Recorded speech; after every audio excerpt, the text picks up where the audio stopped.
มื้อนี้บ่เห็นปลาเลยพี่น้องปลาบ่กิบเลยไป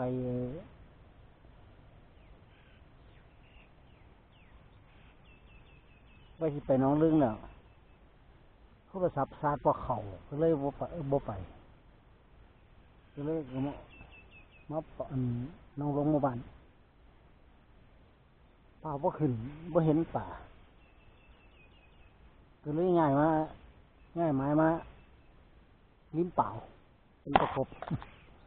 กบมองมันนี่ปีกายนี่มานั่งได้อยู่เด้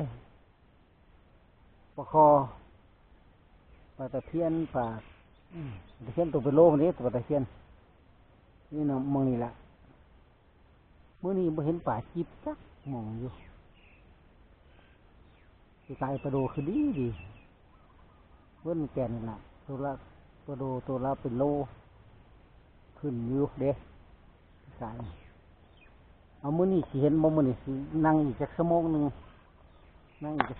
ขึ้นบ่